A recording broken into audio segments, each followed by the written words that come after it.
હવે આપણે બનાવવાની શરૂઆત કરીએ.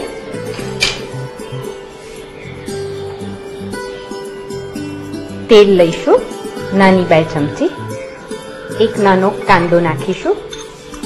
એક ઝીણું સમારેલું બટાકું અને લીલું મરચું એક છે એ નાખી દઈશું અંદર. મીઠું નાખીશું એટલે જરાક બટાકા ચડી જાય જલ્દી. 5 ચમચી જેટલું.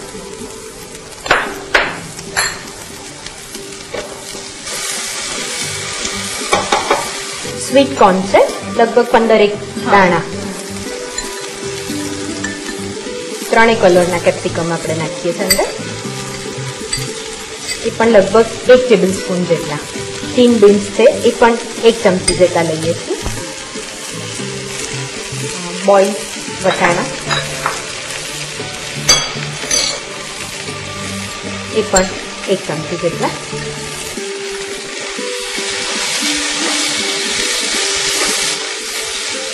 મિક્સ હર્બ્સ છે એ નાખીએ છીએ.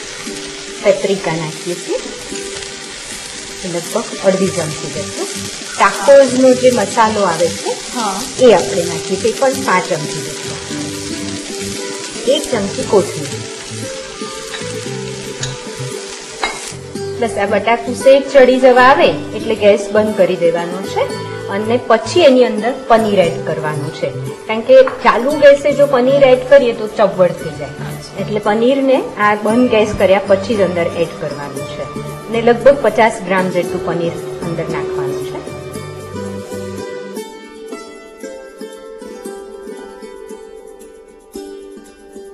આ ફિશ પાઈની અંદર આપણે જ્યારે આ સ્ટફિંગ ભરીએ ત્યારે ઠંડુ જોઈએ. એટલે પહેલા આપણે સ્ટફિંગ બનાવ્યું અને હવે આપણે લોટ બાંધીશું. એને ઠંડુ કરવા મૂકી દઈએ.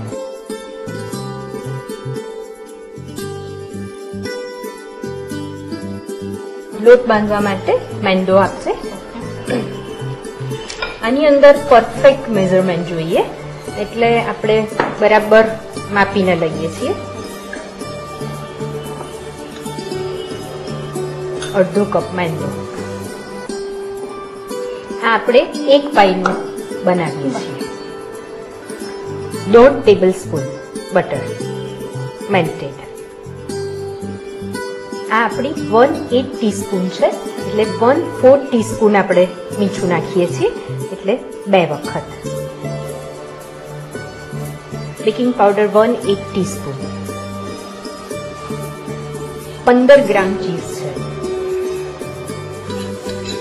પાણીની અંદર પણ પરફેક્શન જોઈતું હોય તો લગભગ 1/2 ટેબલ સ્પૂન પાણી એમાં જાય છે.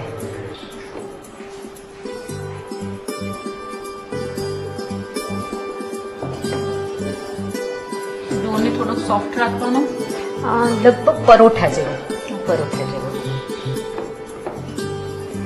જો આ લોટ ઢીલો બંધાઈ જાય તો જ્યારે આપણે પાઈ જમવા બેસીએ એ વખતે સોફ્ટ થઈ જશે અને જો ગરમ ગરમ ઓવનમાંથી કાઢીને પરફેક્ટ હશે તો એ ક્રિસ્પી રહેશે. એટલે એક સ્ટાર્ટર તરીકે કામ કરી શકશે. લોટ તૈયાર થઈ ગયો છે. હવે એને વણી લઈએ. આને બરાબર કેળવવો પડે અને પછી વણવાનો છે અને આના બરાબર 2 પાર્ટ કરી કાઢવાના છે.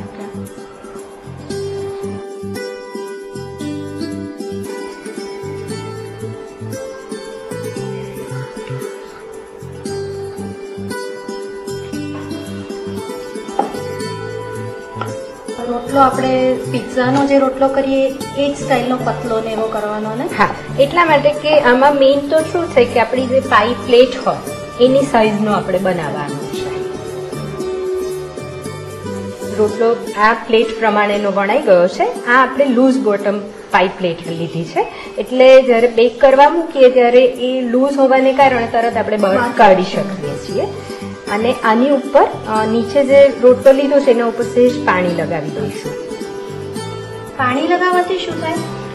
મેઇન તો શું કે આપણે 2 રોટલાને ભેગા કરવાના છે. હા, એટલે વચ્ચે સ્ટફિંગ ભરીને બરાબર થાય. અને બીજું કે મેંદો ચીકણી વસ્તુ છે એટલે ચોંટી જાય. એટલે પાણી હશે તો બીજું રોટલો ઉપર ચોંટી જશે. આની ઉપર સ્ટફિંગ લઈશું.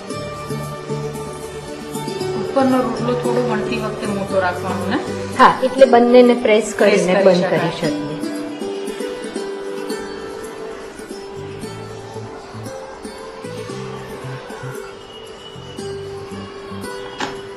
હવે આને સીલ કરી દઈશું કાંટાથી.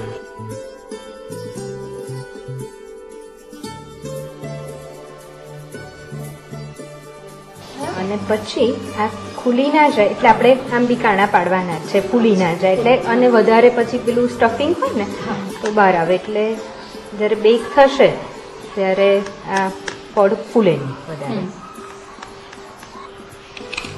અને હવે છેલ્લે દૂધ અને બટર એકમાં ભેગું કરીશું, એક ચમચી જેટલું.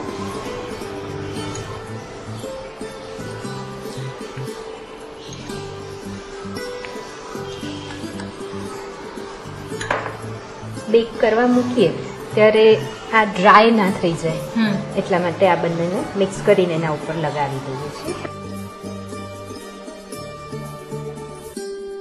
વેજીટેબલ ચીઝ પાઈ તૈયાર થઈ ગઈ છે. હવે એને બેક કરવા મૂકીશું. વેજીટેબલ ચીઝ પાઈ તૈયાર થઈ ગઈ છે, એને કટ કરીએ.